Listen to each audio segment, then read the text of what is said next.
Ms. McCullough would probably be able to explain better where we are exactly in the environmental process.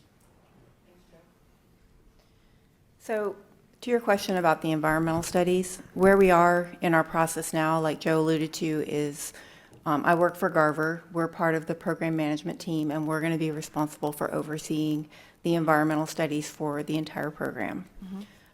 We are very early in our process, and we are right now planning our work, figuring out what help we're going to need, what specialists we're going to need to do the studies that we need to do, what corridor do we need to study.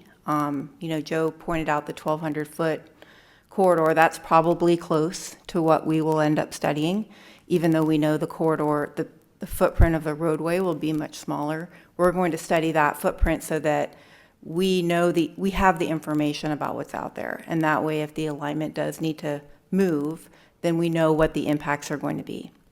So that work is going to start probably in the next month or so.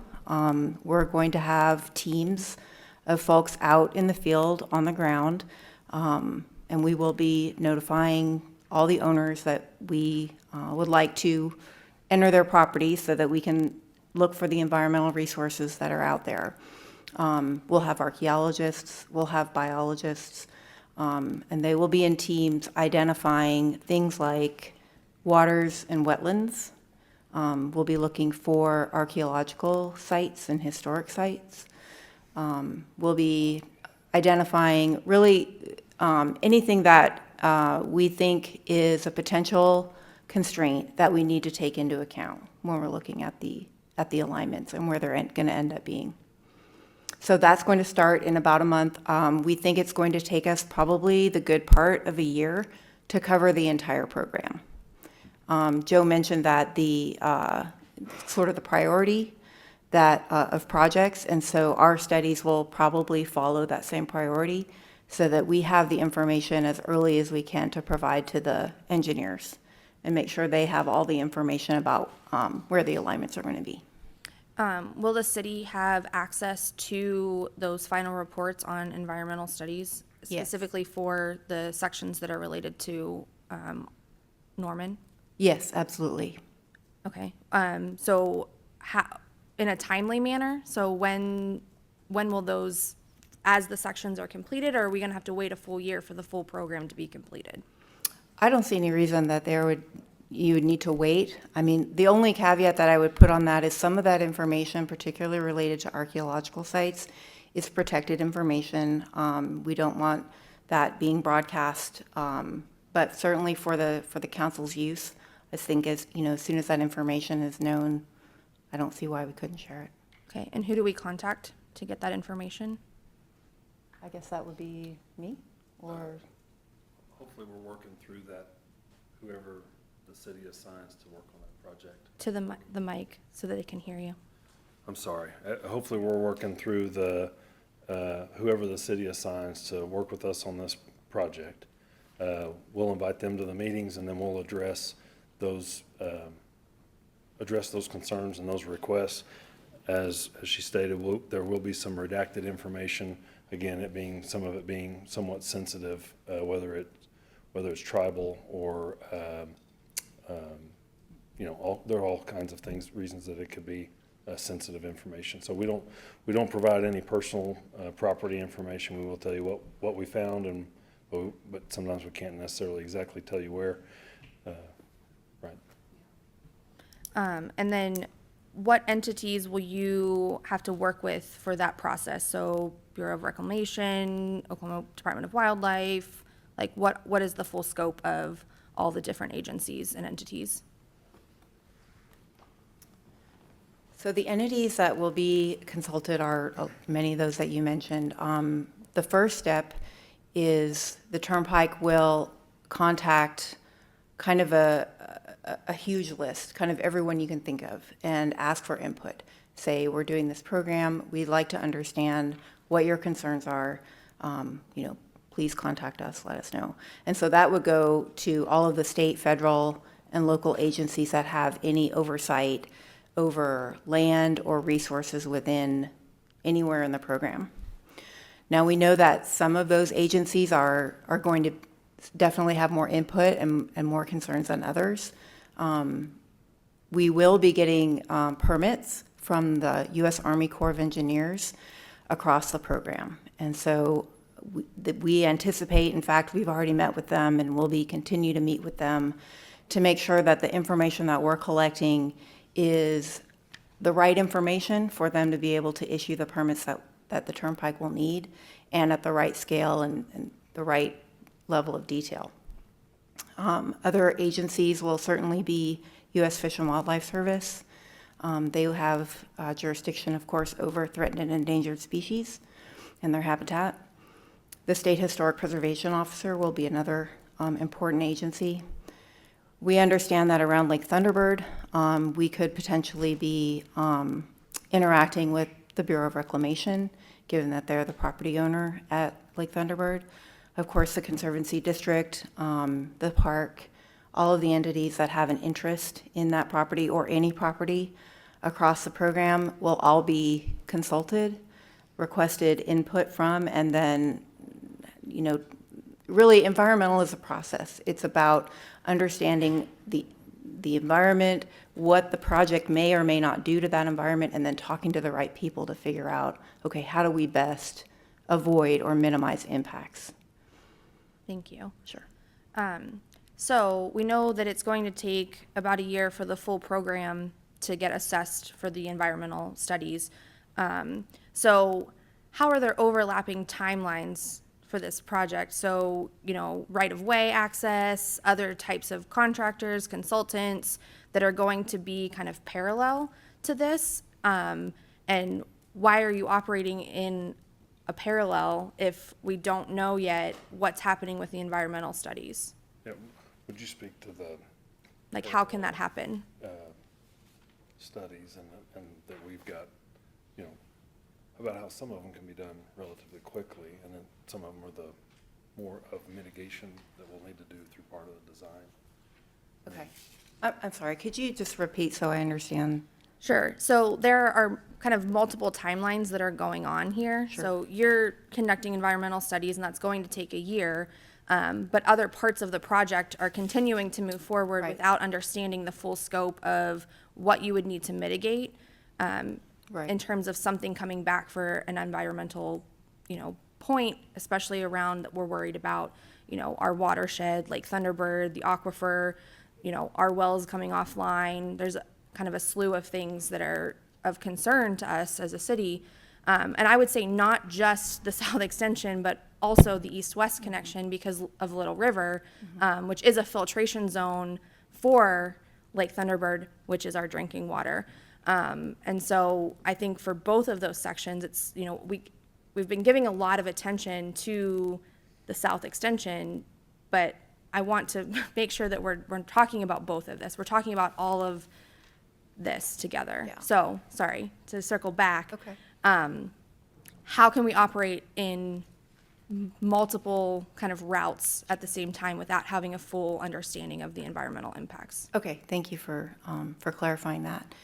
So the design, like Joe mentioned, the survey and our environmental process are going to be ongoing concurrently, and we're going to work really collaboratively as a team so that the designers understand the information that we're collecting and we understand the sort of the goals and the thoughts behind their process. And we do have environmental information available now. It's high-level review. It's not field-based. So we have information that's publicly available for the most part on where things like rivers and streams and wetlands and archaeological sites and those things are that we know about. So that's a starting point for us. Things like cemeteries, we know, those are things we're going to avoid. We know that.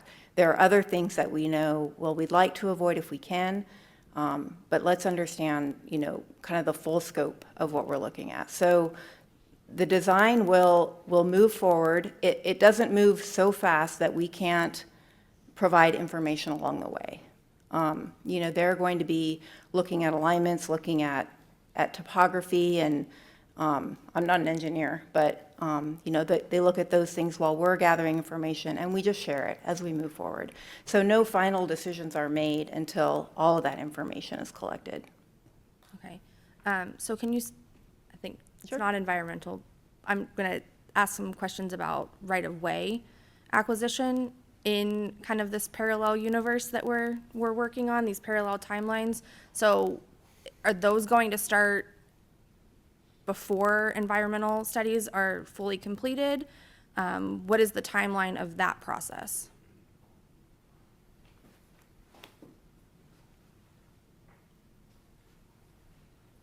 So for the whole program, like Joe said, we've started entering into contracts with right-of-way agents to secure property. And I think this covers the whole system. So those agents will be utilized on the Turner, utilized up Will Rogers, utilized where needed. In this area particularly, once we get far enough in design, which will be based off designers and based off environmental studies, when that point gets to a point that we're confident enough in the right-of-way, it has been established and safely established, at that point is when we'll start the right-of-way negotiations and start approaching landowners directly. Is there a specific percentage of design that needs to be completed before you start right-of-way acquisition? Before we start approaching landowners, it's typically around 60% design planned before we start approaching them. We have had people approach us asking on total takes. Once that we know, we can see on the alignments that, hey, the blue line, no matter where we shift, it's a total take. And to help at the landowner's request, when we get to a point far enough along that we're confident that it is going to be a total take, we would, at the landowner's request, start that acquisition process with them. And at 60% of the design plan completed, how much of the environmental impact studies will have been also completed?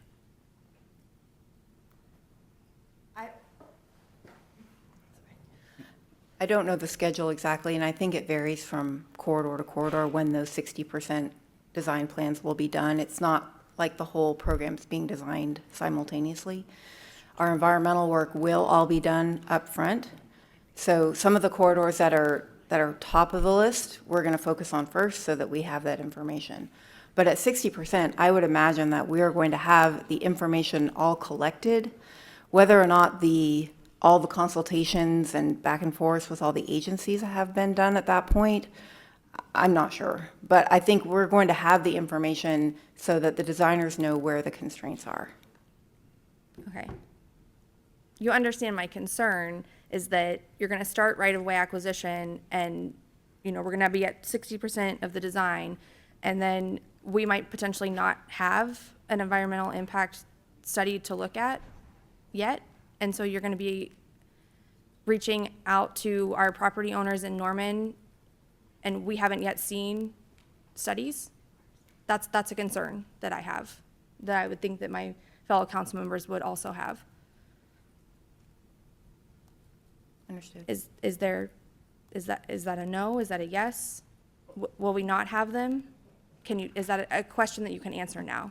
I think we can provide them as soon as they're complete, right? Or as soon as we're. Right, as soon as they're complete. So I would say, yes, you will have that information at 60%. Before you start right-of-way acquisition? In most cases, I would think so. I would think that's true, yes. Okay, so that's a soft. I mean, I'm not trying to dodge your question. I just understand. honestly don't know exactly when all of these things are going to fall in There are lots place. of parcels. There'll be a time somewhere between now and the 60% plan phase that Todd was mentioning, where we'll know what the alignment's gonna be. We'll double check that there's not one of the environmental issues that would stop that alignment. And at that time, we'd be, able to move forward with total takes if there was a willing seller, if somebody was approaching us, which is what he was alluding to. We're not going out and actively purchasing any property in an alignment that we don't think we can build on. So if there's something that exists someplace, and those are the first things, the stuff that causes a no-go. So there's stuff we can have to avoid, there's stuff we can mitigate for. if there is something we have to avoid, those are the first things that we will do to establish that alignment. Okay. I still have more questions, but I'm gonna cede time to other council members. I know they've got lots of questions as well, and they'll probably cover some of mine. But you can see that this is still really concerning in terms of the timeline. How do we plan as a city for our master plans, for our transportation plan, our land use plan, stormwater master plan?